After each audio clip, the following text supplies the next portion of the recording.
what is up, everybody? Here is the deal for today. You know how there are times when you expect something to happen to prices of cards and it doesn't happen. You think, oh, wait, when this happens, the cards are going to go up in value, so I'm going to sell then. Or, oh, cards are going to drop. That particular player's cards are going to drop. That particular type of card is going to drop at this particular time. So you say, I'm going to wait to buy because the prices will be lower then, and then they don't drop. There are times that things don't seem to make sense. And some of the time, they just don't make sense. But some of the times that things don't go the way we expect them to go, there's a pretty reasonable explanation as to what is actually happening. So there are three main situations that I want to talk about today as to why prices do what they do. Why do the prices go up? Why do the prices go down? Now, we're going to start with a pretty obvious one, but the second and third thing I think are a little bit harder to understand. Take a look at these three situations and tell me, do you agree with me? Do you think this is right? What do you think about these ideas or these explanations for something that doesn't seem to make sense? Take a look. Tell me what you think. All right. So again, it can be baffling at times. We expect a card to go up, or we don't think a card is going to go up, and then suddenly it shoots up. Or we might think a card's going to go down, and it doesn't go down. Or we don't think it's going to go down, and it does. So the first situation is when something unexpected happens. So about 6 months ago, we found out that Fred McGriff unexpectedly makes the Hall of Fame through the Veterans Committee. Now, we know it was unexpected because if it was expected, his card prices would have been high. They would have been high for a while. But his card prices were pretty low.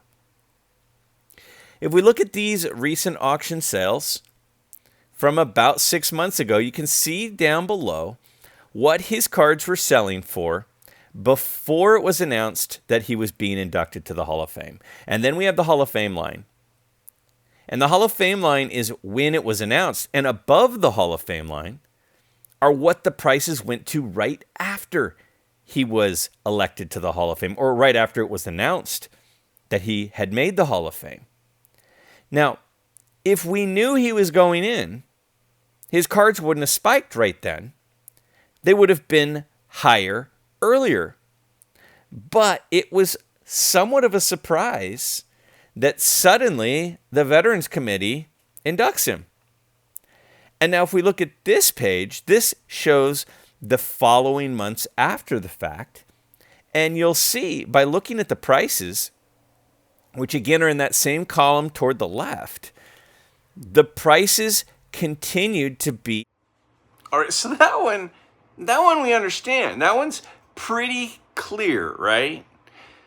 If some unexpected positive news happens, it draws attention to the player. The player has this new affiliation with new fans or new collectors, so that makes perfect sense why those cards would be going up in value.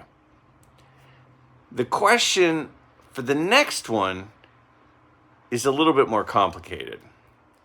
So take a look here and see what you think about this one. So sometimes we expect something to happen. Like Derek Jeter, we knew he was going to make the Hall of Fame. Last year with the season that Aaron Judge had, we kind of knew he was going to win the AL MVP. The key here is expected. When we expect something to happen, when it does, you're probably not going to see much of a change. So let's look at Derek Jeter's key rookie card here and what it was selling for before it was announced that he made the Hall of Fame. And then you look at what it's selling for after it was announced that he made the Hall of Fame. It didn't go up. And you could maybe make the argument it maybe went down a little. So why would it have gone down? Well, it might have gone down because people were expecting that to be the time to sell, so a bunch of people listed it. So the guy makes the Hall of Fame and you think the card's going to go up, but it actually maybe goes down because the supply went up because other people were waiting to sell. How about Aaron Judge winning the MVP? Now we look at his first Bowman refractor card here and look at what it was selling for before the announcement that he had won the AL MVP last year. Right? And then we look above that line, which is representative of when it was announced. And you look at what it's selling for after it was announced. And it's not some big jump. A lot of people will go out and buy the rookie cards of players that are the quarterbacks in the Super Bowl expecting a big jump if they win. All right. So that makes sense, right? Now, in real life terms, in everyday terms, it's things like, OPEC says we're thinking about cutting production. We're thinking about, pumping out less oil. So gas prices go up. Now, the amount of oil that's available has not changed. It has not changed. But the price of gas goes up because we expect prices to start going up because there is less oil. This sort of thing happens all the time. We hear about, Disney has some big hit movie that's going to come out. So Disney stock will tend to go up even before the movie comes out because we know that this is coming. So what happens is people start to build this into the price already. So when it happens, when the movie comes out, when the big box office revenue numbers start rolling in, people are already expecting it to be a hit because we've heard about how it's going to be a hit. So they bought it before. So when there's something that we expect to happen, the price is already built in. So when Ichiro makes the Hall of Fame, I don't think it's going to do much to Ichiro's card prices. We all expect Ichiro to make the Hall of Fame. So I don't think going out and buying a bunch of Ichiro cards, saying, he's going to be making the Hall of Fame, is really going to result in a big bump in his prices. Now, if the guy is questionable, not a sure thing, then if they make it, then there will be a bump. But when we already expect it to happen, we already know Justin Verlander and Clayton Kershaw are going to make the Hall of Fame. So when they make the Hall of Fame, I don't expect to see much of a jump in their prices. Let's take a look at the third situation. So sometimes we try to time the market because we're expecting a bounce. Let's look at soccer cards. When the World Cup happened in December. Now, most people would agree that the top American player is Christian Pulisic. And before the World Cup, we're looking at his main USA Select rookie card here. And we look at the prices before the World Cup started. And a lot of people were buying soccer cards expecting when the World Cup hit to see a big spike in prices. And I thought that would happen too. But look what happened to the values of his rookie card after the World Cup. They plummeted. They went down. The reason they went down is because so many people were already expecting them to go up. Sometimes when we try to time the market, it's tough. The World Cup is a perfect example because it only happens once every few years. So when it happens, there were a lot of people for about a year, myself included, that expected a bounce in soccer cards because we said, oh, everybody's going to finally get to see Mbappe. Everyone's going to be reminded of how great, Ronaldo is.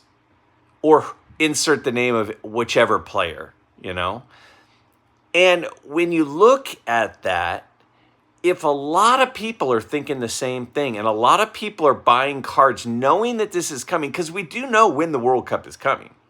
We do know when the Olympics are coming.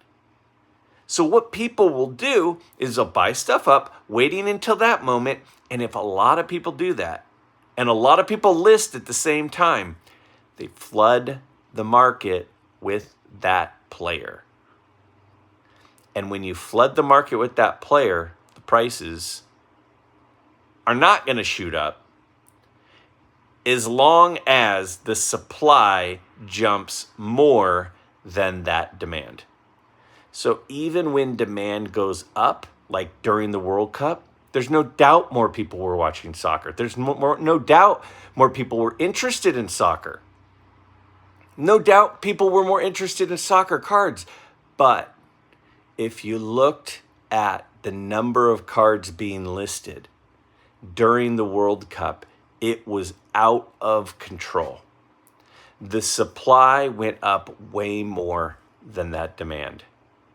So when there's something coming and people are trying to time it right, it may backfire because supply may jump more than demand. What do you think about this? Is there another scenario that you're curious about? Is there another situation where cards don't do what you're expecting that we need to talk about? If so, what are they? Leave them in the comments. Tell me what you think about these three scenarios, but also tell me what's another scenario where you're baffled by what has happened with prices because you just thought something else was going to happen. There might be an explanation, or maybe there's just not. Leave me a comment. Tell me what you think.